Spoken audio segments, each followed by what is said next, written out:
Pada hari yang ketiga ini, kita membahas topik yang memang tidak lazim didengar atau disebut bahaya pernikahan Kristen. Kalau keistimewaan pernikahan Kristen itu bukan hal yang lazim. Itu maksud saya sudah tidak lazim lagi istilah keistimewaan pernikahan Kristen. Namun istilah bahaya pernikahan Kristen boleh jadi belum pernah didengar atau jarang disebutkan, didengar. Dan malam hari ini kita akan membahasnya, bahaya dan sekaligus keistimewaan pernikahan Kristen. Pada hari pertama kita telah membahas mengenai mitos-mitos pernikahan Kristen. Ada sekitar 12 mitos. Dan saya sampaikan mestinya lebih dari 12. Tetapi setidaknya 12 mitos yang sudah dipaparkan atau dibukakan kepada kita, itu yang pada umumnya, baik yang ada dalam masyarakat pada umumnya Indonesia, dan juga masyarakat Kristen pada khususnya. Lalu tadi malam, hari kedua, kita membahas mengenai apa itu pernikahan dan mengapa orang menikah. Apa dan mengapa orang menikah. Atau apa artinya, pengertian, dan alasan orang mengambil keputusan untuk menikah atau menyelenggarakan pernikahan. Nah, pada malam yang ketiga, bahaya serta keistimewaan pernikahan Kristen. Tentu dalam setting sekolah pernikahan Kristen. Ini masih awal. Saya sedang memikirkan bagaimana membuat rancangan kurikulum, program studi. Apakah itu sifatnya non formal atau formal?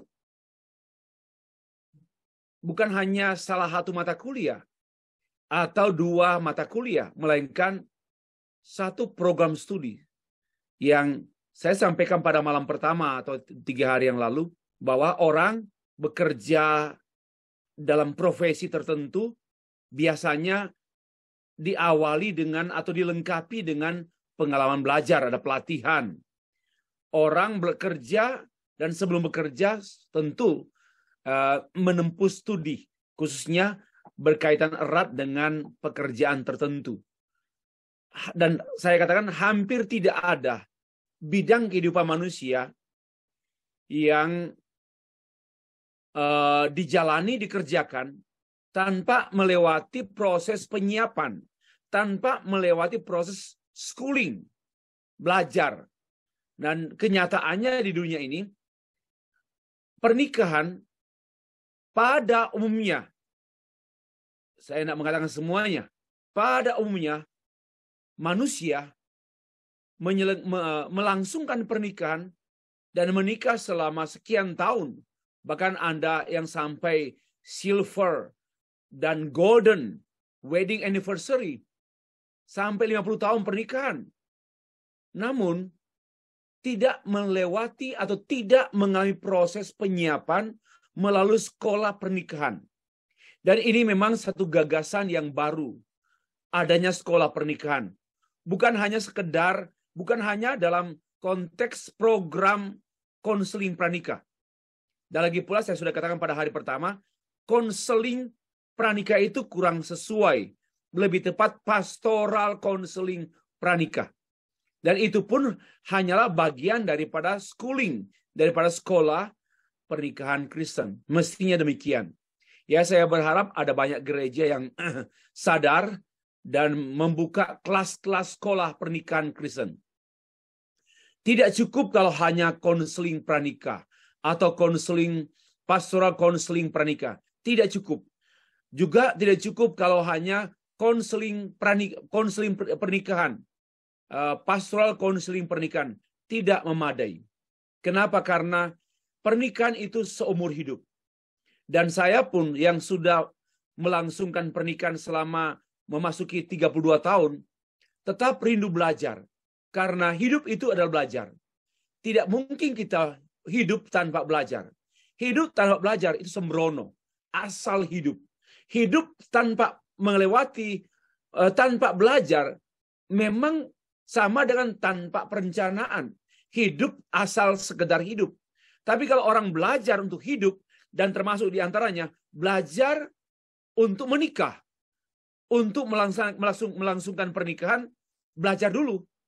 Dan bukan sekedar belajar. Memang kita sudah katakan, saya katakan ada pembelajaran sifatnya informal, di mana anak-anak belajar pernikahan pada ayah ibunya. Itu bagus, tentu itu perfect lah. Tapi belum memadai. Kalau orang tuanya bersandiwara dalam pernikahan, maka anak-anak akan menjadi pasangan yang bersandiwara juga. Tapi kalau orang tua apa adanya, ada konflik, ada doa bersama, ada saling mengampuni, ada kemesraan yang wajar, bukan dibuat-buat, dan anak-anak mempelajari bagaimana bagaimana semestinya seorang suami kepada istri, anak-anak mempelajari bagaimana semestinya seorang istri kepada suami melalui model hidup orang tua mereka. Ini suatu pembelajaran yang sangat-sangat sempurna, namun belum memadai. Kenapa? Karena sekali lagi perlu ada satu pembelajaran, satu pengalaman belajar secara kurikuler atau dengan adanya kurikulum. Baik, itulah introduksi saya pada hari ketiga ini. Nah, kembali kita membahas tentang bahaya dan keistimewaan pernikahan Kristen. Izinkan saya menyampaikan satu pernyataan demikian. Pernikahan adalah yang paling berbahaya daripada apapun dalam dunia ini. This is my thesis. And I will give you, saya akan memberikan kepada kita, kepada saudara, alasan-alasan mengapa saya menyatakan pernyataan demikian. Pernikahan adalah hal yang paling berbahaya dari apapun bahaya di dunia ini. Lebih berbahaya daripada angin ekstrim, atau apa lebih berbahaya dari bencana alam, lebih berbahaya dari perang manapun, perang apapun lebih berbahaya. Nanti saya berikan alasan. Namun di sisi lain juga, ya, pernikahan adalah yang paling istimewa dari apapun yang ada dalam dunia ini. Pernikahan adalah hal yang paling istimewa dari apapun keistimewaan yang ada dalam dunia ini. Tidak ada keistimewaan yang dapat dibandingkan atau disetarakan dengan keistimewaan pernikahan. Terlalu istimewa, pernikahan terlalu istimewa. Hanya karena orang tidak paham, kurang paham, maka banyak yang menganggap pernikahan itu biasa saja. Pernikahan itu dianggap sama dengan salah satu daripada mata rantai kehidupan. Seperti yang saya utarakan pada malam pertama. Mitos-mitos itu hanyalah biasa karena ya sama dengan sebelum kerja, menikah dulu, atau kerja dulu baru menikah. Sebelum menikah, sebelum kerja, sekolah dulu. Itu fase-fase hidup atau mata rantai kehidupan yang dijalani secara circle, secara long life, ya, sepanjang hidup, dan itu berlangsung secara alamiah. No, pernikahan adalah yang paling istimewa dari keistimewaan apapun yang ada dalam dunia ini, dalam hidup manusia di dunia ini. Nah, mari kita menggali dari buku kami, Teologi Pernikahan Kristen di Tengah Krisis. Dan memang masih banyak materi. Saya hanya membahas sejumlah kecil materi dari buku kami ini. Kita membaca satu bagian Alkitab mengawali pembahasan ini. Kejadian 3 ayat 1-6. Demikianlah firman Tuhan. Adapun ular ialah yang paling cerdik dari segala binatang di darat yang dijadikan oleh Tuhan, Allah. Ular itu berkata pada perempuan, itu tentulah Allah berfirman, semua pohon dalam taman ini jangan kamu makan buahnya, bukan? Sebenarnya boleh kau makan, tapi jangan kau makan buahnya, bukan? Ini lalu sahut perempuan itu kepada ular itu, buah pohon-pohonan dalam taman ini boleh kami makan. Ya.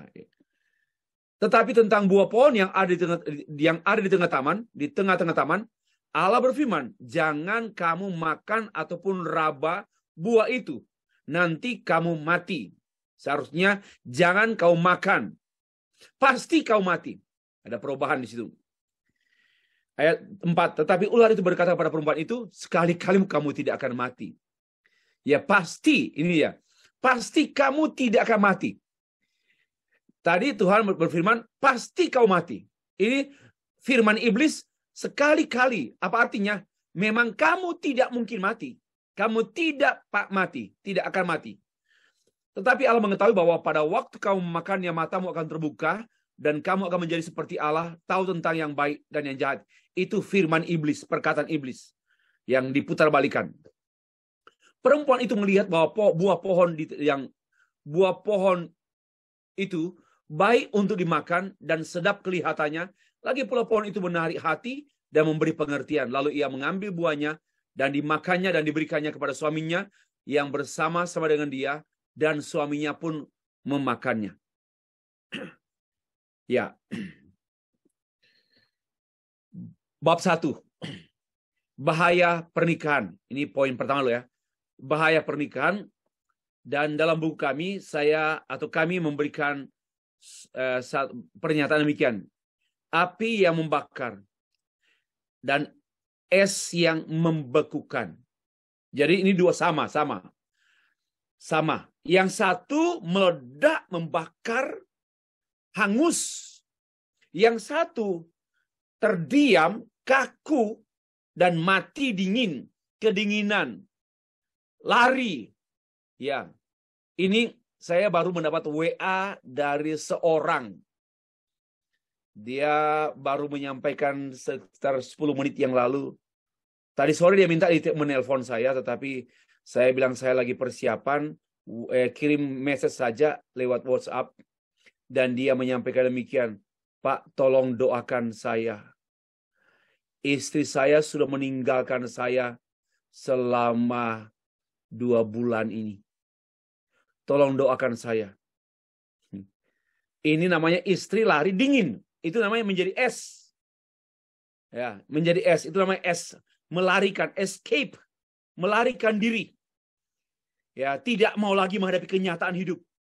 Melainkan melarikan diri. Itu namanya escape. Membeku dia. Nah, kalau api membakar, contohnya dia bersinah. Dia bersinah dengan orang lain. Ini api membakar. Atau mungkin konflik dalam rumah tangga, dalam keluarga, suami istri, sampai melibatkan pemerintah, melibatkan polisi, melibatkan pihak-pihak lain. Itu namanya api membakar. Ya, itu analogi saya. Serangan terhadap pernikahan, bahaya pernikahan Kristen. Pernikahan adalah sasaran objek serangan atau objek serangan iblis yang pertama dan yang terbesar dalam sejarah manusia. Itu kita jumpai dalam Kejadian pasal 3 ayat 1-5. Sebagaimana yang kita baca tadi. Tolong perhatikan, mengapa saya mengatakan bahwa pernikahan adalah hal yang paling berbahaya di dunia.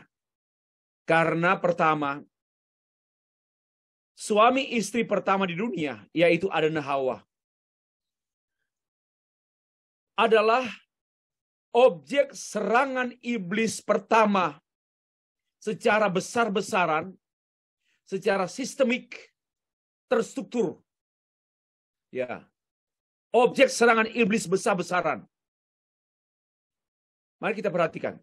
Iblis tidak menyerang Adam, si manusia itu, pada waktu Adam sendirian. Melainkan setelah Hawa ada, ada dari Allah mengadakan Hawa dari tulang rusuk Hawa. Baru kemudian setelah itu terjadi serangan yang sangat-sangat besar, yaitu iblis menyerang Adam dan Hawa. Apa artinya? Iblis menyerang pernikahan. Inilah alasan saya untuk menyatakan bahwa pernikahan adalah arena yang paling berbahaya di dunia ini. Karena itu jangan main-main menikah. Dan jangan mempermainkan pernikahan. Karena sekali lagi pernikahan adalah arena medan laga, medan pertempuran. Medan pertempuran yang paling dahsyat di dunia. Saya tidak mengada-ada dengan kata-kata yang heboh-heboh ini. Karena saya sudah katakan iblis menyerang pernikahan. Yang berikut lagi, iblis menyerang dengan menggunakan hewan yang paling cerdik. Adapun ular itu adalah yang paling cerdik. Dan iblis menggunakan yang namanya paling. You saw? Iblis menggunakan yang paling pandai, paling handsome, paling cantik, paling untuk berpaling. Apa artinya? Iblis menggunakan semua potensi, semua kekuatan yang sampai the most, yang namanya paling cerdik. Untuk apa? Untuk menyerang pernikahan Adam dan Hawa, manusia pertama. Ya, paling cerdik. Ya, ini pun berlangsung sampai saat ini. Orang-orang yang punya kelebihan, kalau tidak menyerahkan hidupnya pada Tuhan, mereka akan menjadi alat setan. Orang-orang yang punya kelebihan, entah talenta, tarik suara, acting, kelebihan intelektual, kelebihan apapun, kalau tidak dipersembahkan kepada Tuhan, maka akan dipakai setan untuk menghancurkan dunia dengan jalan menghancurkan isi dunia. Dan isi dunia yang paling mendasar itu adalah pernikahan. Saya menulis pada poin yang ketiga ini, pernikahan adalah jantung atau akar, dasar tatanan sosial, mulai dari gereja, tatanan sosial gereja, sosial masyarakat, sosial bangsa, tatanan sosial bangsa-bangsa. Dan ingat perhatian, iblis menyerang jantung dunia. Iblis menyerang jantung dunia. Demikian pula kalau kita perhatikan peperangan ya antara Ukraina dengan Rusia, berusaha untuk menyerang jantung persenjataan. Rusia menyerang pusat persenjataan, demikian pula. Nah, demikianlah iblis menyerang pusat dunia ini, yaitu family. Dan pusat family yaitu marriage, pernikahan. Pernikahan adalah pusat keluarga, pusat masyarakat, dan keluarga pun, dan pernikahan pusat dunia. Dan itulah yang dihancurkan dan diserang oleh iblis. Itulah sebabnya pernikahan adalah arena peperangan rohani. Peperangan yang lebih dahsyat, lebih hebat dari peperangan apapun. Karena itu, melangkah untuk menikah, ambil langkah rohani. Karena ini peperangan rohani. Ambil waktu puasa. Ambil waktu menyendiri, menggumuli serius perjalanan hidup yang tidak dapat diganti lagi. Sepanjang hidup. Selama nafas di kandung badan. Bagaimana kita melihat ini peperangan rohani. Semua yang sudah menikah pun berada di arena peperangan rohani. Kita tidak melawan darah dan daging. Kita tidak melawan darah dan daging suami, darah dan daging istri. Tapi kita melawan penghulu-penghulu darah yang bisa bekerja di tengah-tengah suami istri. Yaitu iblis. Ya. That's why saya mengatakan bahwa pernikahan adalah serangan atau objek serangan iblis yang terbesar, sistemik, terstruktur. Dari dahulu sampai sekarang. Karena itu memasuki jenjang pernikahan berarti sesungguhnya kita ini memasuki wilayah serangan iblis terbesar. Ini harus eling, harus sadar bahwa menikah itu kita memasuki wilayah serangan iblis terbesar. Kita masuk ke pusat serangan. Kita harus sadar. Tapi jangan takut. Jangan jadi pengecut. Ya. Karena toh kalau tidak menikah juga kita sudah kalah oleh iblis. Orang yang menolak pernikahan dengan sejumlah alasan sebenarnya sudah dikalahkan oleh iblis. Jadi nggak ada jalan mundur dan nggak ada jalan berhenti. Tetap berjalan, tetap maju melangkah untuk menikah. Silakan masuk ke arena peperangan rohani, tetapi dengan senjata kita. Dan satu-satunya senjata suami istri, yaitu Injil Yesus Kristus. So, pasangan suami istri tanpa Injil terlalu mudah dibuat keok, terlalu mudah dibuat jatuh, hancur oleh serangan iblis. Akhirnya banyak suami istri yang mencari opo-opo, mencari dukun untuk apa? Untuk membackup atau untuk mengcover serangan iblis. Iblis melawan iblis. Ini namanya permainan, dipermainkan oleh iblis. Kenyataannya juga banyak anak muda dan pasangan muda yang tidak menyadari hal bahwa mereka memulai pernikahan dengan mengalami kekalahan sebelum perang. Yaitu apa? Melakukan hubungan seks sebelum nikah. Itu namanya kekalahan sebelum perang. Mereka juga ada yang menyelenggarakan pesta besar, meriah banget, tidak salah. Tapi jangan lupa, walaupun pestanya besar, pestanya baik, namun jangan lupa, ingat peperangan rohani baru sudah dimulai. Ya, bersyukur kita diberkati, ada anak-anak yang diberikan Tuhan, ada pekerjaan, ada gereja tempat mengabdi kepada Tuhan. Tapi jangan lupa, walaupun demikian, kita tetap berada dalam peperangan rohani. Dan iblis terus mengincar, mencari lubang, mencari titik lemah, mencari tempat untuk dia membuat kita jatuh, lunglai. Yaitu melihat pada kelemahan suami, kelemahan istri, kelemahan kedua-duanya. Menjadi tempat iblis untuk menyerang kita dan menjatuhkan kita. Dan iblis tidak akan berhenti menyerang sampai pasangan suami istri ya Kristen dia mencari maksudnya dia, yaitu hancur. Dia akan bersukacita, akan bergembira. Ini nggak ada, iblis nggak pernah bersukacita. Iblis akan bergembira dan senang sekali memuji tuannya kalau dia bisa menghancurkan keluarga-keluarga Kristen. Coba buat riset. Berapa banyak keluarga Kristen di gereja ini, di gereja kita, di gereja saudara yang sebenarnya hancur. Hanya mereka pandai bersandiwara. Saya terus terang, terlalu banyak sandiwara di dunia ini, termasuk dalam gereja.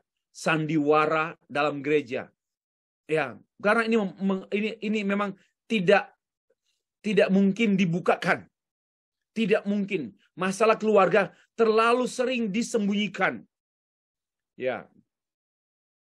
Poin yang kedua masih berkenaan dengan serangan iblis. Yang diserang oleh iblis ada pemahaman dan keyakinan teologi pasangan suami istri, pasutri. Yang diserang bukan soal ekonomi kita, bukan soal budaya berbeda, karakter suami, karakter istri berbeda, bukan soal itu. Serangan iblis bukan soal ekonomi, karena kita susah ekonomi, makan susah, mengalami kesulitan keuangan, bukan itu. Serangan iblis bukan menyerang ekonomi keluarga, bukan menyerang sosial keluarga, hubungan antara dengan mertua, dengan orang tua, dengan kakak adik, bukan. Itu juga bukan menyangkut budaya Medan, budaya Timur, budaya Tionghoa, budaya Jawa, budaya Manado, bukan soal itu. Ini juga bukan kesehatan seperti Ayub alami. Iblis menyerang pemahaman. Itulah akar serangan iblis. Iblis menyerang pemahaman dan keyakinan kepada Allah. Ya. Serangan iblis pada waktu kamu memakannya begini.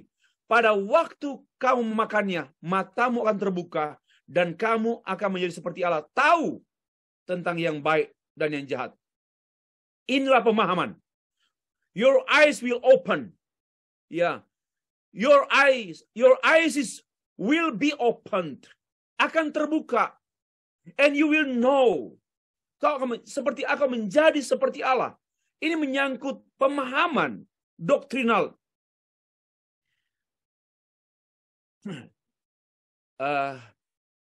Sedikit membaca mengenai negara-negara ateisme, negara-negara komunis, itu semua karena pemahaman. Apapun, termasuk teroris kan itu karena pemahaman. Pemahaman kerdil, pemahaman sempit, pemahaman melenceng, semua pemahaman. Dari mana datangnya dosa? Ya, coba dari mana datangnya dosa? Bukan dari mata turun ke hati.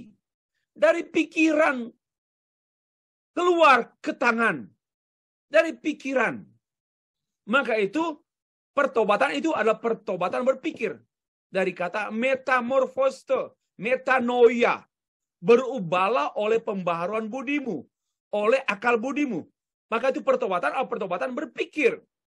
Nah, salah satu aspek berpikir yaitu memahami. Dan iblis memang merusak pemahaman dunia ini. Apalagi dengan pandangan-pandangan yang muncul melalui media sosial, televisi, yang gampang diaminkan oleh anak muda. Amin, amin, amin. Karena yang menyampaikan itu tokoh-tokoh yang kelihatan berprestasi dalam bisnis. Ya, seperti manajer, direktur perusahaan yang berhasil, lalu menyampaikan kalimat-kalimat membangun motivasi. Tidak salah, tetapi itu hanyalah pelengkap. Namun banyak orang termakan mengabsolutkan pernyataan-pernyataan para orang-orang sukses dunia. Iblis menyerang Hawa yang tidak menerima firman Tuhan. Kenapa iblis tidak menyerang Adam? Karena Adam menerima firman. Jangan makan buah pohon di tengah-tengah taman. Pada waktu kau makannya, pasti engkau mati. Iblis menyerang Hawa yang tidak menerima firman. Lagi pula Hawa, lagi pula Adam tidak meneruskan firman yang dia terima dari Allah kepada Hawa. Jadi dua-dua salah. Ya, Adam tidak meneruskan firman kepada Hawa dan Hawa tidak menerima firman. Disinilah firman tidak menguasai pemikiran. Firman Allah tidak menguasai pemahaman. Inilah serangan iblis yang saya amati, cermati berapa tahun terakhir ini, katakanlah sekitar 12 tahun terakhir ini. Saya sungguh sangat sedih bahwa dunia ini sedang dirusak. Sedang dirusak oleh pengajaran-pengajaran yang melenceng dari Alkitab. Itu yang maka itu saya menulis sejumlah buku. Karena itulah tidak bisa didiamkan. Mengapa menulis buku Teologi Reformasi abad 21, lalu gereja menjadi serupa dunia? Mengapa menulis buku Finalitas Kristus dan Kekristenan? Mengapa menulis? Itu semua merupakan hasil pengamatan, habis upaya mencermati melalui media buku dan media dan juga dengan kenyataan kehidupan. Maka harus ditulis supaya dibaca oleh generasi masa kini dan masa akan datang mengenai keadaan miskinnya pengajaran sehat di dunia masa kini. Terlalu banyak ajaran, tapi ajaran yang biblical based on the Bible sangat miskin. Apalah jadinya Bapak Ibu dunia seperti ini. Ya, mari kita perhatikan. Iblis menyerang pemahaman dan keyakinan teologis suami istri. Mari kita perhatikan. Iblis menentang Allah. Sekali-kali kamu tidak akan mati. Ya. Sekali-kali kamu tidak akan mati. Sekali-kali kamu nggak akan bercerai. Sekali-sekali kamu tidak akan divorce. Kalau kamu buat ini dan itu, sekali-kali kamu tidak akan mati. Iblis menentang Allah. Ya, ayat 4. Lalu ayat 5. Iblis menjanjikan kepalsuan. Kamu akan menjadi seperti Allah. Terlalu banyak janji kepalsuan yang dikemukakan oleh banyak orang, banyak kelompok, banyak komunitas, banyak ahli. Yaitu pengetahuan-pengetahuan yang sebenarnya memang bisa ada aspek kebenaran, tetapi tidak bisa dimutlakkan. Ya, tidak bisa dimutlakkan. Hanya firman Allah lah yang mutlak. Kamu akan menjadi seperti Allah.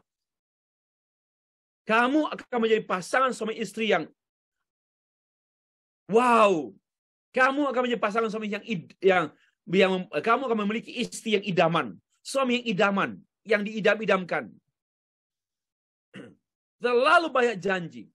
Kamu akan menjadi pasangan suami istri yang berbahagia, yakin teguh. Walaupun Yesus tidak abadi, yakin teguh. Kamu terlalu banyak janji dunia terhadap pasangan suami istri.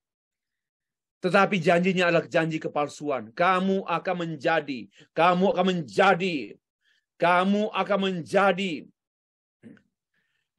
kepala, bukan ekor. Maka itu makan kepala ikan, jangan makan ekor ikan. Banyak pendeta pun terlalu banyak janji kosong. Jangan, janji kosong. Sama dengan iblis. Yaitu kamu akan berbahagia, suburlah, pernikahannya subur, banyak anak, banyak rezeki. Ini janji orang Jawa ini. Banyak anak, banyak rezeki. Terlalu banyak janji. Ya. Banyak buku juga, buku-buku psikologi dan komunikasi yang sedang menawarkan janji palsu kepada pasangan suami istri. Tapi kemudian hancur. Hancur dan hancur. Banyak movie menawarkan janji kosong palsu kepada pernikahan-pernikahan. Dan banyak telenovela yang meracuni masyarakat Indonesia, termasuk masyarakat gereja. Meracuni karena mengikuti pola-pola pernikahan film-film India, film-film Korea. Ini tanpa sadar, ini mempengaruhi pola hidup, cara hidup pasangan-pasangan suami istri. Nah, nyatanya ya, kita perhatikan, iblis tidak menyerang Abraham dan Sarah karena mereka tidak punya anak. Enggak. Melainkan iblis menyerang Abraham dan Sarah karena pemahaman teologis mereka, yaitu kurang mengenal Allah. Sampai Sarah ragu. Mengapa ragu? Karena tidak mengenal Allah. Jadi bukan soal Sarah enggak punya anak. Bukan soal kita punya problem ekonomi. Suami kita sakit. Istri kita kurang sehat. Bukan soal itu. Pemahaman teologisnya. Iblis menyerang pemahaman dan keyakinan. Iblis menyerang pemahaman dan keyakinan Ishak dan Ribka. Kenapa? Karena mereka tidak harmonis. Ribka dengan Yakub. Sedangkan Ishak dengan Esau. Ada hal yang tidak beres dalam keluarga. Itu berangkat dari pemahamannya tentang perjanjian Allah dalam keluarga. Jadi ketidakharmonisan Ribka dan Ishak ini manifestasi daripada pemahaman Ishak Ribka ini tentang teologi sangat-sangat timpang. Sangat timpang. Akhirnya berusaha dengan cara daging. Demikian pula bahaya tidak harmonis mesra itu adalah godaan jatuh dalam dosa. Dan ketidakharmonisan suami istri bisa menjadi pemicu. Dan namun itu akarnya karena pemahaman. Karena pemahamannya kurang, pemahamannya melenceng, tidak sesuai, maka muncullah keharmonisan yang dibuat-buat. Saya berkali-kali mengatakan, memang kita tidak bisa menghakimi orang ya. Ada orang yang harmonis dan luar dalam. Baik dalam rumah maupun di mall. Sama-sama mereka tetap konsisten, harmonis. Tapi ada yang tidak mampu mengekspresikan keharmonisan di luar umum atau di publik. Bagaimanapun sebenarnya keharmonisan ini merupakan pengejawantahan daripada pemahaman. Kalau pemahamannya miring, ya nggak harmonis. Ya, kalau kelihatannya pemahamannya miring atau tidak sesuai dengan Alkitab, tapi nampaknya harmonis, saya harus mengatakan keharmonisan yang dibuat-buat atau mungkin juga palsu, yang saya sebut sandiwara. Bahaya tidak puas akan jadi buas. Ya, maka itu Tuhan mengajar kepada kita doa Bapa kami, berikanlah kami makanan secukupnya. Termasuk ya apa yang ada pada kita itu cukup. Tidak perlu lagi melihat yang lain. Istri saya cukup, suami saya cukup. Kita harus berkata enough. Karena apa? Menyangkut pemahaman. Kalau pemahaman teologi kita memang miskin, kita akan berkata not enough. Kalau pemahaman dan keyakinan teologi kita miskin, maka we always say not sufficient, not sufficient, nggak cukup, nggak cukup, nggak cukup. Akhirnya jadi mencari kepuasan dan berlanjut pada kebuasan. Nah, masih berkenaan dengan bahaya, saya dalam buku kami memaparkan 10 pokok masalah pertengkaran suami istri. Yang sering, ada yang lain juga, tapi yang sering. Yang pertama, tabiat pasangan yang menjengkelkan. Ya, tabiat pasangan yang menjengkelkan. Perilaku, karakter, sifat, cara bicara, cara bertindak, suami yang menjengkelkan atau istri yang menjengkelkan. Ya, ini menjadi arena. Yang berikut masalah seksualitas suami istri. Nggak harmonis. Nggak harmonis. Yang satu pasif, yang lain aktif. Yang satu 5 menit, yang satu 20 menit. Nggak harmonis. Ketidakharmonisan seksualitas ini pun menjadi akar pertengkaran suami istri. Kita sudah bahas ini pada tahun 2021 ya, konferensi teologi seksualitas. Lalu perbedaan interest. Interest ini juga perbedaan. Sebenarnya semua ini, yang 10 ini, memang dihadapi, tidak mungkin tidak ada, tetapi bisa dikelola. Disitulah kita sebenarnya pikul salib, menyangkal diri, ikut Tuhan. Jangan ikut nafsu, jangan ikut egoisme. Ada perbedaan interest antara suami, ya wajar. Dua pribadi yang berbeda, dua interest. Nggak perlu disamakan, nggak perlu dipakai. Banyak orang menyamakan, itu lucu. Tidak perlu menyamakan interest. Yang berikut juga masalah anak keturunan. Ini pun menjadi perdebatan dan menjadi akar perdebatan dan akar pertengkaran. Campur tangan orang tua dan mertua, keterlibatan pihak ketiga. Wah, apalagi itu kan? Ya. Apakah real atau hanya cemburu? Lalu ada masalah keuangan suami istri. Ini pun masalah yang sangat serius. Masalah keuangan suami istri. Tidak bisa mengelola keuangan. Besar pasak daripada tiang. Ini bahaya banget. Dan banyak pertikaian suami istri berkenaan dengan masalah pengelolaan keuangan. Tidak sabar. Akhirnya pinjam sana, pinjam sini. Pinjam sana, pinjam sini, tutup sana, tutup sini. Bagaimana hidup seperti itu? Kita harus sabar. Kita harus tahan diri. Kalau memang tidak ada, saya prinsipnya, kalau tidak ada jaminan, jangan coba-coba pinjam uang. Ya, jangan coba-coba pinjam uang. Kalau tidak ada jaminan. Itu tidak etis Kristen. Ya. Dan kalaupun masih bisa ditunda, jangan pinjam. Ini masalah dalam keluarga Kristen. Juga pokok masalah yang ke-8, tempat kerja, tempat tinggal, dan keluarga itu punya di perdebatan. Ya, menjadi perdebatan yang berkembang pada menjadi pertengkaran. Kesehatan pasangan, lalu pasangan penyandang disabilitas fisik dan psikis. Ya, saya mengatakan demikian.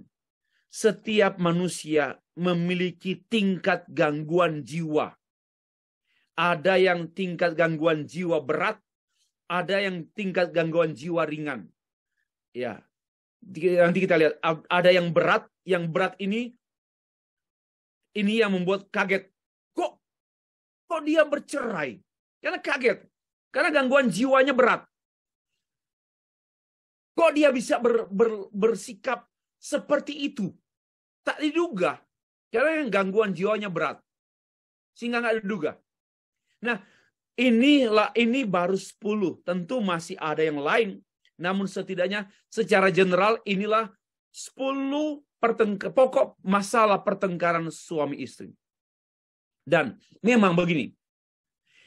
Tidak mungkin satu pasangan suami istri yang tidak bersentuhan dengan 10 ini. Tidak mungkin tidak. Kita pasti bergumul dengan keuangan, bergumul dengan seksualitas, bergumul dengan anak, bergumul dengan hobi, bergumul dengan tempat kerja. Terus kita semua. Ya, tinggal mana yang lebih intens. Dan kita hadapi. Jangan tolak, hadapi, kelola, atasi masalah. Ini harus dihadapi, bukan dihindari. Ini harus dihadapi. Bagaimana kita menghadapi godaan pihak ketiga? Apa sikap kita? Ya, bagaimana kita menolong pasangan kita terhadap godaan pihak ketiga? Ini memang kita hadapi gitu. Ini realistis ya. Tetapi kita perlu kita perlu mengelola. Disinilah kerjasama suami istri mengatasi pemicu pertengkaran. Mengatasi pemacu pertengkaran. Ya. Lalu kalau perhatikan, 17 alasan pernikahan menjadi dingin dan mati. Atau bersandiwara. Bahkan sampai bercerai. Saya cepat saja ya. 1, tidak cocok lagi. Waktu awal pacaran cocok sekali. Setelah menikah nggak cocok lagi. Nggak cocok karakter, nggak cocok hobi, nggak cocok lagi. Sudah teruskan saja. Memang ini yang sesungguhnya. Mengapa nggak cocok? Karena baru jujur. Selama ini nggak jujur. Maka dianggap cocok. Waktu menikah, barulah menghadapi kenyataan sesungguhnya. Baru melihat nggak cocok. Tapi harus begitu supaya memang dimurnikan. Ya, tidak seiman lagi, ada yang lari. Ya, ada pindah agama, itu jarang ya. Tapi ada yang kemudian waktu sebelum menikah, waktu pacaran, orang rohani, orang gereja gitu. Orang suka berdoa. Setelah menikah menjadi orang suka berdosa. Yang sebelum menikah orang suka berdoa. Nah, ini bagaimana hadapi pergumulan. Ya, lalu tidak perawan lagi. Nah, ini bahaya. Banyak akhirnya orang menjadi tawar hati, khususnya suami-suami. Akhirnya tidak menghormati pernikahan karena dia menjumpai istrinya tidak perawan lagi. Sebenarnya juga ini tidak bisa dimutlakan karena keperawanan itu tidak bisa menjadi alat ukur mutlak kesetiaan seorang perempuan. Ya, itu tidak mutlak karena ada juga faktor olahraga, banyak faktor. Mengapa wanita pada malam pertama tidak lagi diketahui keperawanannya lagi. Banyak faktor ya. Jadi jangan menjadi suami kampungan. Ya, saya dan istri melayani seorang calon suami istri yang istrinya sudah hidup dengan laki-laki. Lalu dia bilang, Pak Stefri, bagaimana Pak? Apakah saya akan memberitahukan kepada dia? Dia sudah menyatakan cintanya padaku. Apakah saya memberitahukan kepada dia mengenai masa lalu kami? Saya bilang, pelan-pelan harus beritahu. Terserah dia terima atau tidak. Kalau dia memang pilihan Tuhan untuk kamu, pasti dia terima. Wah, berapa hari kemudian dia nangis turun dari tempat kuliah datang ke rumah kami. Pak Steffi, hancurlah hidupku. Dia sudah tahu ke hidup saya. tenang, tenang, tenang.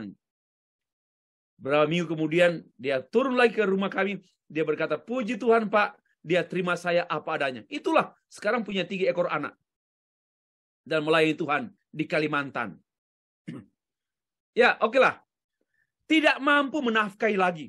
Nah ini, kenapa? Karena sakit, karena bangkrut. Maka alasan untuk dingin, mati, atau bercerai. Mati itu saja.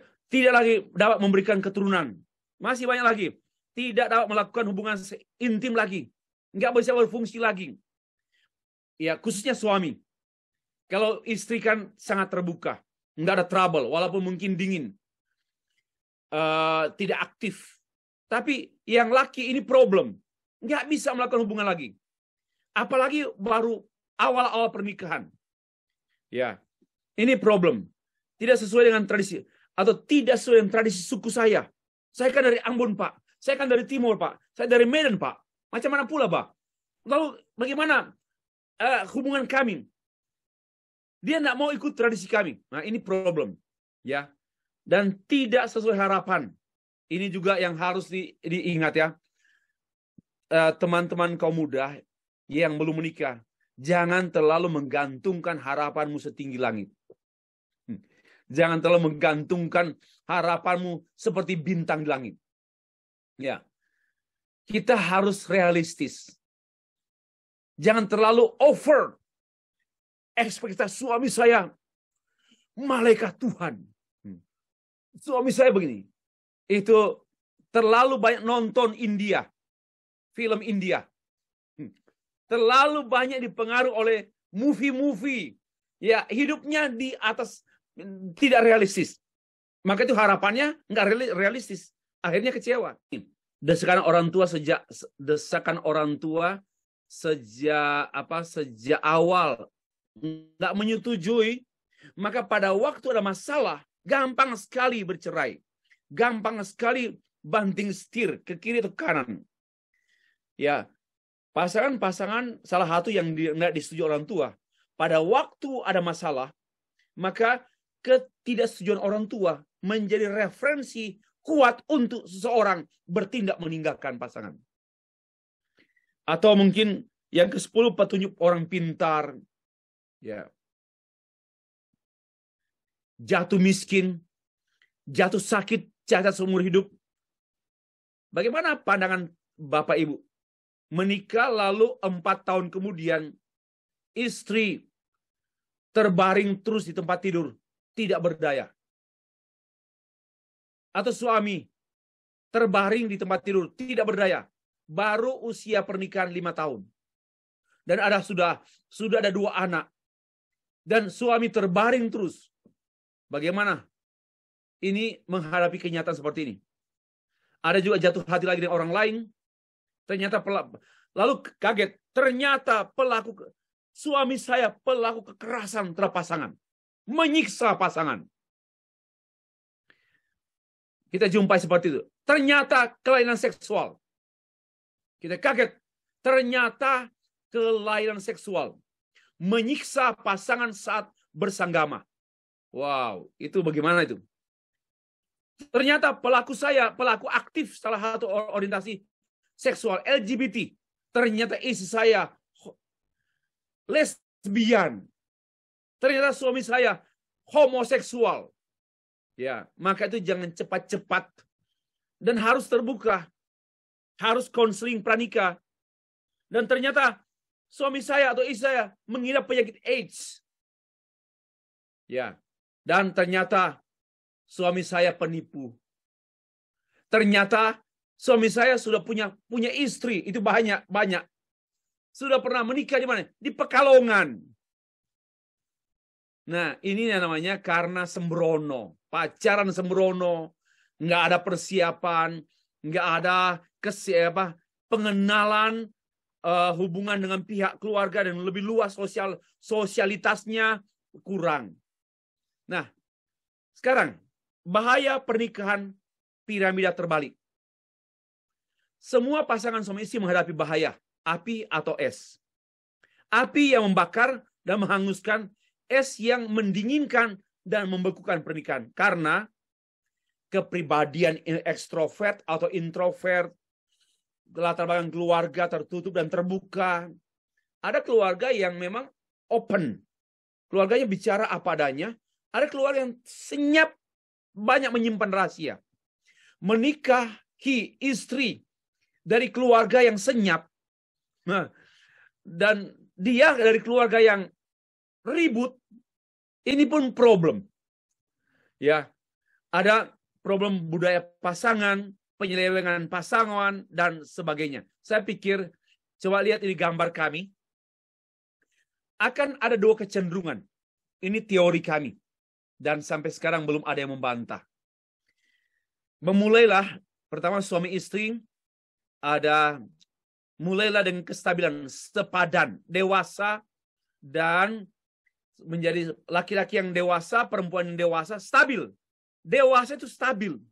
Jangan jadi pribadi yang unstable. Stabil. Jangan coba-coba menikah dengan orang yang tidak stabil. Bahaya hidupmu.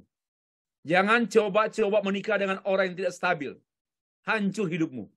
Nah, untuk itu perlu proses pemuritan. Perlu ada penstabilan.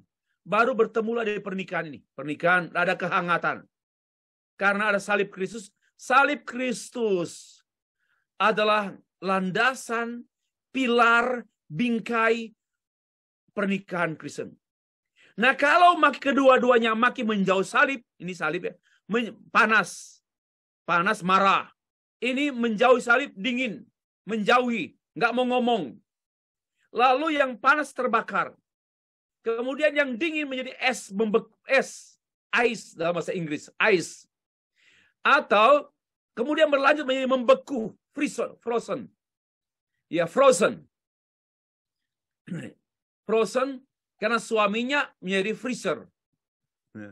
Lalu yang suaminya menyala, meledak-ledak, menyala. Ini teori kami, belum terbantahkan. Dan belum ada teori yang ada, yang saya pikir ini teori satu-satunya yang saya juga cari-cari belum ada. Lalu akhirnya setelah menyala hangus. Apakah bunuh diri atau bercerai? Atau yang sebelah menjadi es batu. Ya. Dan inilah gambaran kami mengenai dua kecenderungan suami istri. Makin menjauh, maka itu jangan menjauhi salib. Jangan menjauhi suami istri, dan suami istri tidak boleh menjauhi salib. Kita perhatikan yang berikut ini. Sama-sama ya. Hangat, marah, menyerang, melukai, membunuh. Hangat, diam, mengalah, menyimpan, meninggalkan. Nah, itu saya terima WA sekitar hampir 1 jam yang lalu. Sudah meninggalkan suami selama 2 bulan. Pak Stevi minta doakan. Berarti dia sini. Dia diam, dia mengalah mungkin. Dia menyimpan, lalu meninggalkan. Masih ada harapan, belum bercerai. Ya, ini teori yang kami temukan di tahun 2016. Dan ya, ini bagus untuk dibuat karya ilmiah dalam bentuk artikel ya, jurnal. Nah, kehangatan, keintiman karena hubungan salib Kristus. Ada 3 tingkatan intimasi atau kehangatan. Kehangatan seksual itu rendah, kehangatan batin itu dalam, dan kehangatan intimasi rohani sangat dalam. Tolong dipertimbangkan ini, dipikirkan baik-baik. Kehangatan intimasi seksual itu rendah, maka itu kalau suami istri hanya berpikir seksual itu rendahan. Suami istri rendahan. Atau suami rendahan. Ya, memaksa istrinya juga, memaksa suaminya rendahan. Intimasinya pada biologis dan itu pada seksual. Eros dan gampang erosi. Kasih erosi ya, kasih erosi. Nah, lalu batin, sampai ke batin ini. Itu dalam hubungan suami istri, kehangatan yang batinia. Itu sejiwa namanya. Sampai sejiwa. Lalu kehangatan rohani. Ini sangat dalam. Perfect. Lalu kemudian kalau kita lihat tadi yang tadi 2 kecenderungan. Dari hangat, kalau menjauhi salib dan menjauhi pasangan atau salib, menjadi marah. dan sering marah dan saling marah. Ya, marah paling sering terjadi dalam pernikahan dibandingkan dengan di tempat lain. Kemarahan yang paling sering terjadi dalam pernikahan, dengar baik-baik ya, supaya nggak dibohongi. Kalau di pasar ya nggak gimana, marahnya salah tawar atau tawar menawar atau ditipulah harganya. Tapi yang pernikahan yang paling sering terjadi, kemarahan yang sering terjadi itu dalam pernikahan. Dan ada dua jenis kemarahan. Marah karena tidak suka atau marah karena sakit hati. Marah karena tidak suka itu normal.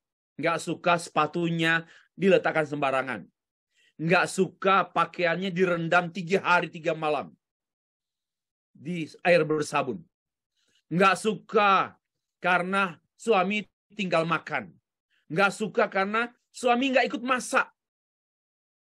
Nggak suka karena suami nggak peduli rumah tangga. Nggak perlu kebersihan rumah tangga. Itu tidak suka. Nah, marah. Wajar marah. Kalau boleh, silakan marah. Tapi jangan marah kalau sakit hati. Ini tidak normal. Don't be angry kalau kita sakit hati. Itu kita memberi ruangan kepada iblis. Tapi kalau marah karena nggak suka, sesuatu yang nggak benar, nggak logis, dan sebagainya, itu masih normal. Ya, masih normal. Bagaimana kok meletakkan sikat gigi di tempat sikat sepatu? Siapa yang taruh ini? Nggak tahu. Yang namanya sikat, Pak. Sikat gigi, sikat sepatu, taruh sama-sama. Ya marahlah. Itu normal. Tapi kalau marah karena sakit hati, itu tidak normal. Lalu kemudian menyerang. Dari marah menyerang. Saling menyerang. Terus berlanjut pada saling menyakiti. Mulai kata-kata, cari kata-kata yang tajam. Ya, menyerang batin pasangan. Bahkan mungkin disertai dengan menyerang tubuh, pukulan. Akhirnya melukai, saling melukai. Ada 3 kondisi melukai. Karena sakit hati ringan, pasangan sering marah, tidak ditepati, suka bohong. Itu maka marah. Sakit hati berat, merendahkan pasangan. Merendahkan pasangan keluarga pasangan. Ya, dasar keluargamu penipu. Nah, ini benar sakit hati berat. Dan sakit hati yang paling berat adalah dikhianati karena persinahan. Ini kami mengklasifikasi ya. Kalau sakit hati ringan, kenapa? Sering marah. Yang kedua, janji nggak ditepati.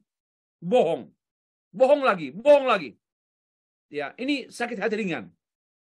Sakit hati berat itu merendahkan pasangan. Sakit hati yang sangat berat berkhianat pada pasangan. Yang kelima, akhirnya kalau sudah saling melukai, maka saling membunuh dan terbakarlah pernikahan itu. Seperti ini tadi ya. Nah, lanjut lagi. Yang satu, yang sebelah ini, yang hangat, diam, mengalah. Tadi kan hangat, marah, menyerang, melukai, membunuh. Sekarang kita lihat di sisi kiri. Hangat, diam, mengalah, menyimpan, meninggalkan. Ini dia. Menjadi terdiam. Yang buruk dari sikap diam ialah sengaja diam dan membalas dengan sikap diam. Semakin buruk apabila kedua-duanya mengambil sikap diam dan akhirnya menghindar, mengalah, menghindar. Sering ada saran yang kita dengar, udahlah mengalah sajalah, mengalah saja. Mohon maaf, saya membantah, nggak boleh mengalah. Ya, saya harap Sharon, kalau kau menikah nanti, nggak boleh mengalah. Melainkan menguasai diri. Kalau mengalah itu kan ada komprominya gitu loh. Sudah tahu-tahu salah, nggak benar, udahlah saya mengalah aja. Tapi membiarkan ketidakbenaran. Hendaknya saya memberikan usul, hendaknya kita menguasai diri. Itu Alkitab. Istilah mengalah tidak ada dalam Alkitab. Mengalah itu merupakan filosofi umum. Udahlah, sing waras meneng. Ini filosofi Jawa. Sing waras meneng.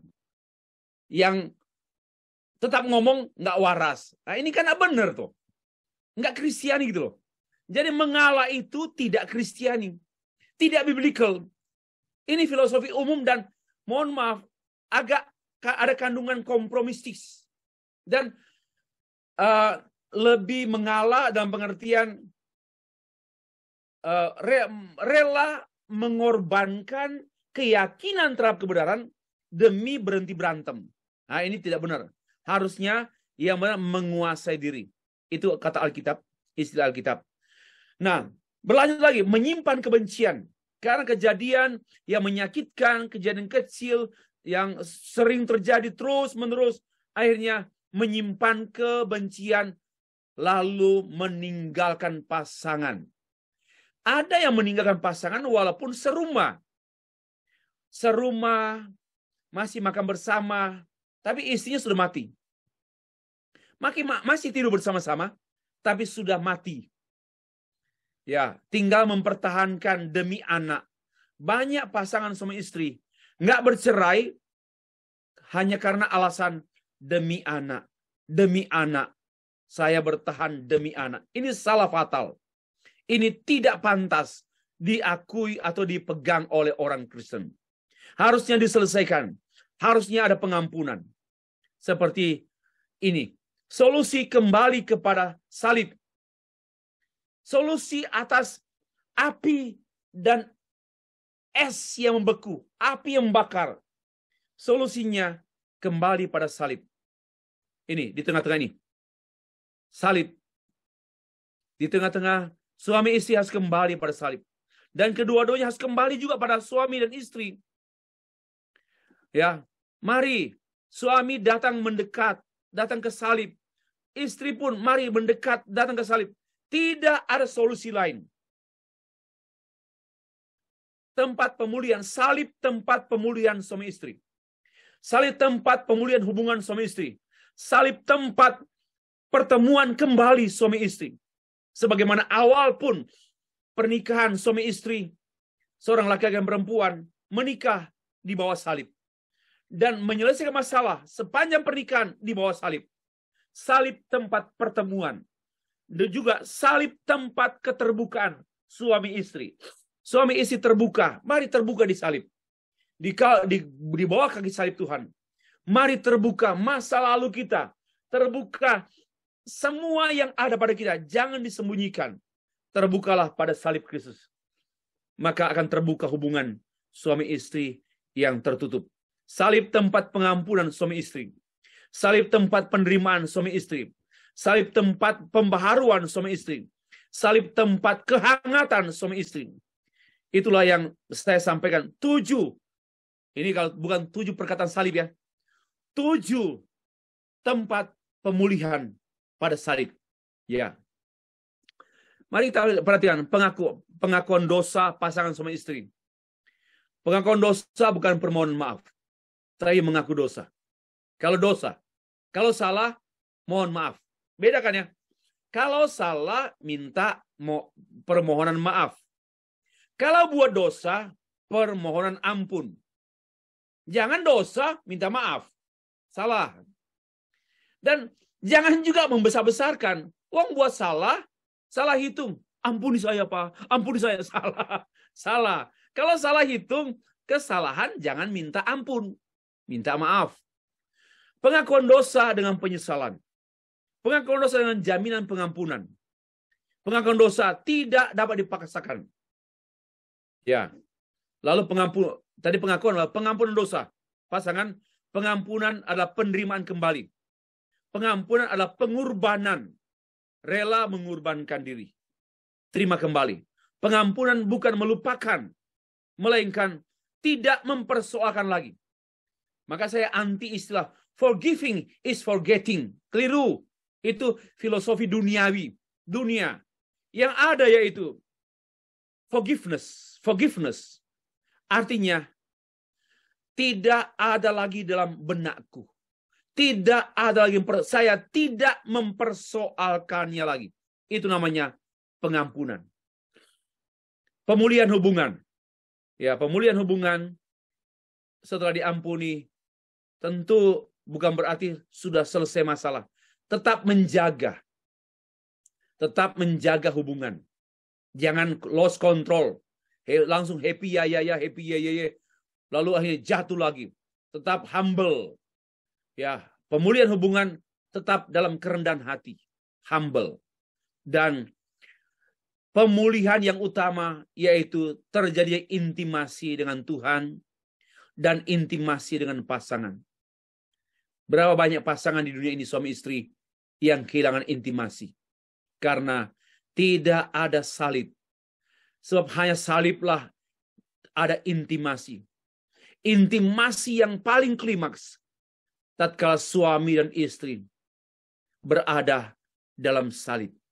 Yesus Kristus, dia die on the cross dan dia mengalami intimasi dengan Bapa. Dan di sanalah intimasi kita, yaitu suami istri. Hubungan intim pada salib Kristus. Kedua-duanya rela pikul salib. Rela menderita demi kebersamaan. Mari, jangan menjadi suami pengecut, jangan menjadi istri pengecut. Mari dua-dua hadapi kenyataan, hadapi masalah. Rela dua-dua, mari pikul salib. Jangan lepas salib. Mari. Nah, saya menutup dengan 10 keistimewaan pernikahan. Setelah dipulihkan, kita kembali melihat, wow. Sebelum menikah, kita harus tahu pernikahan itu istimewa. Tapi juga harus tahu dan sadar bahwa pernikahan itu berbahaya.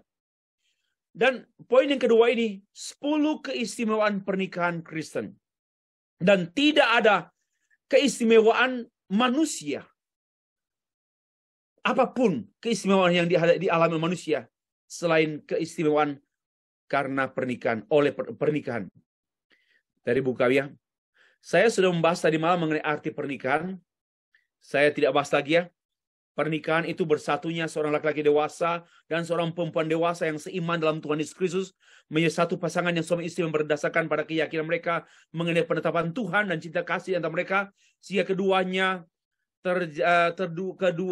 terikat oleh perjanjian mereka dengan Allah, bukan perjanjian suci suami istri omong kosong.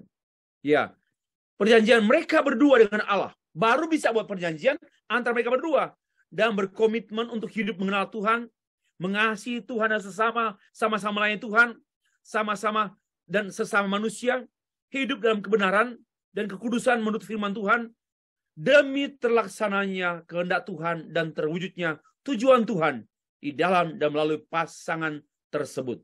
Nah, mari kita perhatikan. 1. Pernikahan itu mengapa istimewa? Saya singkat saja ya. Saya masih memberikan ruang tanya jawab. Pernikahan itu adalah istimewa karena pernikahan itu adalah gagasannya Allah. Idenya Allah, God's ideal. Bukan ide kita, bukan ide orang tua, tapi ide Allah. Karena itu menikah berarti kita mengalami ide Tuhan. Ide Tuhan terwujud pada kita. Ini spesial banget. Ide gagasan Allah diwujudkan dalam pernikahan saya dan istri saya. So very, very special. Sangat-sangat spesial. Mari berpikir seperti ini. Mari berpikir seperti ini. Ide Tuhan, pernikahan kami ini adalah ide Tuhan. Pernikahan kami ini adalah pewujudan pengejawantahan ide Tuhan. Wow. Ini luar biasa menurut saya. Kalau dipikirkan, dihayati. Suami istri kami ini sedang dalam pewujudan daripada ide Tuhan. Karena gagasan Tuhan, saya diciptakan laki-laki dan istri saya diciptakan perempuan. Dan kami menjadi bersatu sesuai dengan ide Tuhan. Jadi menikah adalah melakukan ide Allah, bukan ide sendiri, bukan ide orang tua, bukan ide mertua. Mari kita sadar. Karena itu, dia nggak mungkin bercerai. Karena ini kita berada dalam ide Tuhan. Yang kedua, pernikahan itu ciptaan Allah. Allah menciptakan sepasang laki-laki dan perempuan, Adam and Eva, saya dan dia. Allah tidak menciptakan laki-laki dan laki-laki, perempuan dan perempuan, tapi laki-laki dan perempuan. Untuk apa? Tujuan untuk pernikahan. Maka itu secara Tuhan mendirikan lembaga pernikahan. Secara tidak langsung Allah meng-create pernikahan. Secara tidak langsung Allah menciptakan pernikahan. Jangan dirusak. Atau dalam bahasa, yang disatukan oleh Allah, janganlah diceraikan manusia. Tapi saya menggunakan istilah, yang diciptakan oleh Allah, jangan dirusak. Allah menciptakan secara tidak langsung pernikahan. Jangan dirusak. Harus dihormati pernikahan itu. Kenapa? Pernikahan diciptakan secara tidak langsung oleh Allah. Kenapa? Allah menciptakan laki-laki dan perempuan. Oke. Nah, yang ketiga, pernikahan adalah bersatunya dua orang yang berbeda. Berbedanya itu berbeda total. Jangan berharap ada kesamaan. Tolong berpikir, Sandy. Jangan berpikir adanya kesamaan. Memang berbeda total. Laki-laki dan perempuan itu namanya berbeda secara absolut. Nah, bersatunya laki-laki dan perempuan ini namanya mujizat. Karena itu pernikahan itu adalah mujizat. Kenapa? Dua pribadi dewasa bersatu, dua yang pribadi yang dewasa yang berbeda total bersatu. Ini namanya miracle pernikahan. Mujizat pernikahan itu adalah bersatunya, bukan bersamanya dan bukan tinggal bersama, bukan bersatunya. Mari kita perhatikan di sini. Keajaiban pernikahan itu yaitu bersatunya dua person yang berbeda secara total. Konsekuensinya, ya pasti gosok-gosokan, pasti konflik, pasti mengalami proses besi, menajam dengan besi. Kenapa? Karena dua perbedaan total. Ini harus seeling, ini harus sadar. Tidak ada kesamaan antara laki-laki dan perempuan. Kesamaannya adalah kesamaan harkat, yaitu human being, manusia, segambar dengan Allah. Tetapi sebenarnya perbedaannya itulah antara laki-laki dan perempuan, seperti yang digambarkan atau dilukiskan oleh perbedaan performance tubuh yang berbeda total. Ya, 3, 4. Pernikahan adalah ikatan permanen atau abadi. Covenant. Perjanjian Allah kepada umatnya ini, dan di antaranya perjanjian pernikahan. Allah membuat perjanjian kepada Abraham dalam kaitan dengan Sarah. Untuk apa? Anaknya Ishak. Lalu Ishak dengan Ishak anaknya, saya blank. Yakub. Anaknya Ishak yaitu Yakub. Lalu kita perhatikan perjanjian antara suami istri itu pada anak, diteruskan pada anak. Abraham, Ishak, Yakub, Yusuf, ya, Israel. Maka perjanjian covenant ini covenant dalam bingkai pernikahan.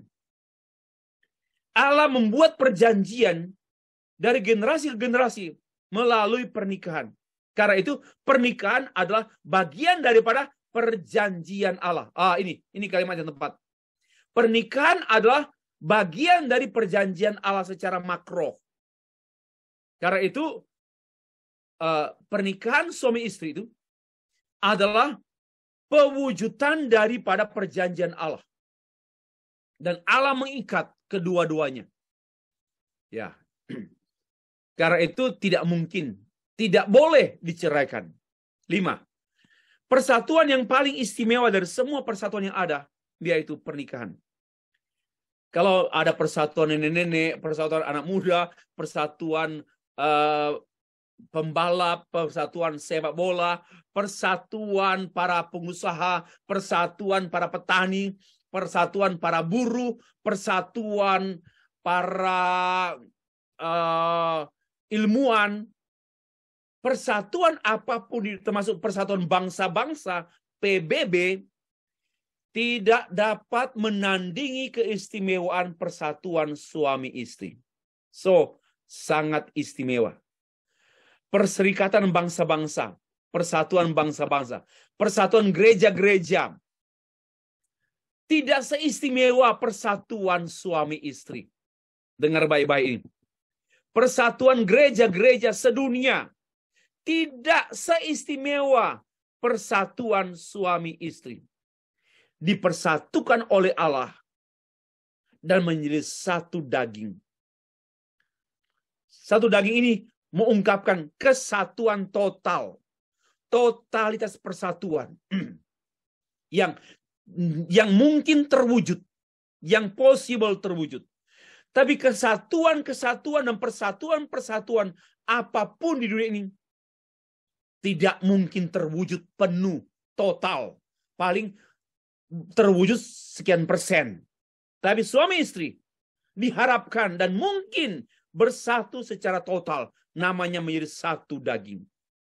Yang keenam, keistimewaan pernikahan adalah suatu proses panjang dari dua pribadi menjadi satu. Dari dua pribadi menjadi satu. Ini sifatnya abadi, proses panjang. Saya sudah menerangkan pada hari pertama dan hari kedua bahwa jangan bermimpi dan jangan berbohong. Hari pertama, hari kedua pernikahan, secara legal formal di mata manusia, kita sudah satu. Di mata Allah pun resmi satu, kudus, kesatuan yang suci. Tetapi di antara mereka berdua belum satu. Jujur ya, di mata Allah suci, kesatuan yang suci sudah saat pernikahan. Di mata orang tua, di mata sesama, kesatuan suami istri sudah sah secara sipil. Hukum sipil sudah sah. Tapi sebenarnya kesatuan mereka berdua baru saja dimulai dan belum bersatu. Dua berbeda, laki-laki total berbeda dan perempuan mulai bersatu. Maka disebutkan kita akan bersatu mungkin pada tahun yang kelima baru mulai bersatu. Karena itu tingkat keterbukaan itu mempercepat kesatuan. Tetapi kalau yang satu menutup diri, nggak gampang bertobat, suka berbohong, suka bersandiwara, persatuan, kesatuan suami istri sukar terwujud. Dosa menghambat persatuan suami istri. Dosa suami menghambat kesatuan. Maka boleh jadi menikahnya sudah 30 tahun. Tapi belum bersatu. Belum menjadi satu. Kenapa? Karena suami menyimpan dosa bertahun-tahun. Istri menyimpan dosa bertahun-tahun. Sehingga tidak mungkin bersatu. Karena itu pertobatan, pembaharuan, rekonsiliasi terus dialami tiap-tiap hari. Mempercepat kesatuan suami istri. Ya. Ini keistimewaan. Yang ketujuh ya. Wadah pengurusan dan pengampunan dan pemulihan. Tidak ada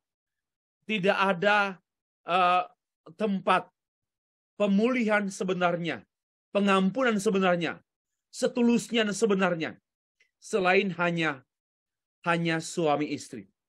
Kalau kita saling mengampuni di tempat kerja, oke lah. Kalau saling mengampuni di masyarakat atau di partai politik, oke lah. Tapi dangkal. Namun sesungguhnya pengampunan dalam keluarga, suami istri, adalah pengampunan yang sebenarnya. Pengampunan yang setulusnya. Itu terjadi antara suami dan istri. Kalau kita jengkel dengan pengendara kendaraan yang mengganggu kita mengendarai kendaraan tadi pagi, ya oke lah, sudahlah, selesai. Tapi kalau suami istri Masalah kecil saja kalau tidak diselesaikan, itu menjadi duri. Tolong perhatikan. Masalah kecil jangan disepelekan. Itu bisa menjadi duri yang kemudian akan menjadi luka dalam tubuh. Lalu akhirnya menjadi nanak dan bisa infeksi dan sakit mematikan. Jangan pandang enteng dengan masalah kecil hubungan suami istri. Listen to me. Ya, dengar baik-baik. Jangan pandang enteng dengan masalah hal yang kelihatan sepele. Salah bicara saja atau apalah yang salah kecil. Tapi nggak diselesaikan. Itu bisa menjadi membara. Keluar bara api. Ditiup-tiup lagi, muncul nyala. Ditiup-tiup lagi, akhirnya menyala besar. Jangan pernah pandang enteng dengan masalah kecil suami istri. Cepat diselesaikan. Dan memang pengudusan, pengampunan, pemulihan yang sejati, yang sebenarnya hanya ada dalam pernikahan. Di luar itu sangat disangsikan.